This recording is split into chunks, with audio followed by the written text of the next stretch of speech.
वहीं पन्ना जिले में स्वास्थ्य विभाग की बड़ी लापरवाही का मामला प्रकाश में आया है, जहां जिला अस्पताल में एक 11 वर्षीय बालक को इलाज के दौरान एक्सपायरी डेट की आरएल बोतल चढ़ा दी गई। एक्सपायरी डेट की बोतल चढ़ाने के बाद जब बालक की तबीयत बिगड़ना शुरू हुई तो उसके परिजनों ने ड्यूटी पर तैनात नर्स को बुलाया और जब देखा तो इस बोतल में गुणवत्ता की मियाद मार्च 2025 को निकल चुकी थी, जिसके बाद इस बोतल को तुरंत अलग कर दिया गया और दूसरी बोतल जो चढ़ाने के लिए लाई गई वो भी जून 2025 में एक्सपायर हो चुकी थी। तो वहीं इस घटना के बाद पूरे अस्पताल स्टाफ की कार्यशैली पर सवाल उठ रहे हैं।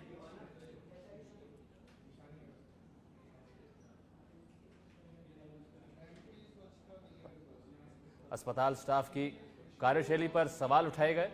पन्ना जिले में स्वास्थ्य विभाग की बड़ी लापरवाही सामने आई है, जहां मासूम को एक एक्सपायरी बोतल चढ़ा दी गई। अस्पताल स्टाफ की कार्यशैली पर भी सवाल खड़े किए गए, जहां जिला अस्पताल में 11 वर्षीय बालक को इलाज के दौरान एक एक्सपायरी डेट की आरएल बोतल चढ़ाने का मामला सामने आया है। जो तस्वीरें आप देख पा रहे हैं, जब बालक की तबीयत बिगड़ना शुरू हुई तो उसके परिजनों ने ड्यूटी पर तैनात नर्स को बुलाया और जब देखा तो इस बोतल में गुणवत्ता की मियाद मार्च 2025 को निकल चुकी थी, जिसके बाद इस बोतल को तुरंत अलग कर दिया गया।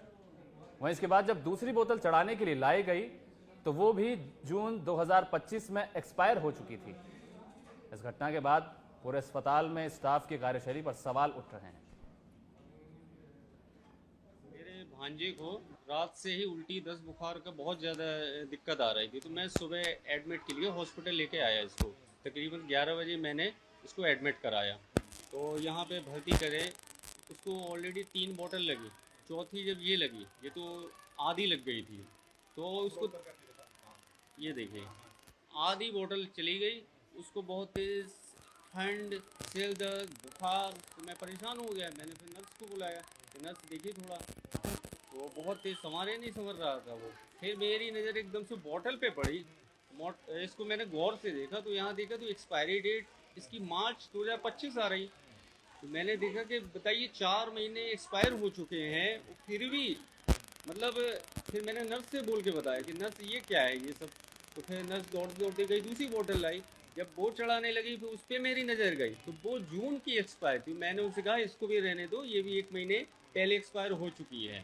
हमें अपने कहाँ पे भर्ती कराया? ये जिला चिकित्सालय पन्ना बच्चा वार्ड में। और उसमें किसकी गलती है? स्टोर से कब इशू हो गई ये मुद्दा है, और स्टोर से इशू करने के बाद उन्होंने क्यों चढ़ाया, उसने सिस्टर ने क्यों नहीं देखा, है ना।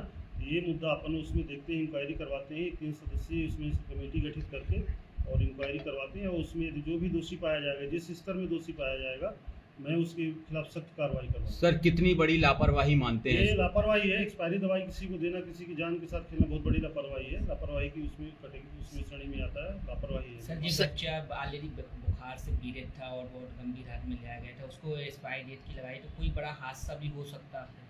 नहीं, अब हादसा, अब बच्चे की कंडीशन तो ठीक है, अभी हमने पता करवाया था, बहुत ज़्यादा गंभीर उसमें नहीं है, लेकिन हाँ, क्योंकि ये गलती है और एक्सपायरी दवाई किसी भी कंडीशन में नियम होता है कि किसी भी कंडीशन में अपन को नहीं देना है। जो फर्स्ट दवाई आती है उसको फर्स्ट अपन यूटिलाइज करते हैं पहले, उसमें तो एक्सपायरी देना, दवाई देना तो ऑलरेडी गलत है, बहुत बड़ा। सर, पन्ना जिला चिकित्सालय के स्टोर रूम से और पीएससी में भी दवाइयों की सप्लाई होती है? अगर स्टोर रूम से सिविल सर्जन के यहाँ से स्टोर दवाई पीएससी में नहीं होती, हमारे यहाँ सीएमएचओ का स्टोर रूम से। तो क्या आप अपने कहाँ का भी निरीक्षण करवाएंगे? नहीं, मैं हाँ बिल्कुल यहाँ भी दिखवा लेता हूँ कि कौन सी दवाई किस कंडीशन में, मैं उसके निरीक्षण में टीम गठित करके करवाता हूँ। सर, एक बार जो बोतल चढ़ाई गई वो एक्सपायरी थी, फिर दोबारा पुनः दूसरी बोतल चढ़ाई गई, वो भी एक्सपायरी ही निकली। अब ये दिखवाता हूँ, जांच में जो भी संज्ञान में आएगा, जांच में यदि पाया जाएगा किस टाइप से, तो अपन देखेंगे। सर, कौन दोषी है इसके लिए? पूरा स्टाफ? इसके लिए स्टोर से कब इशू हुआ है और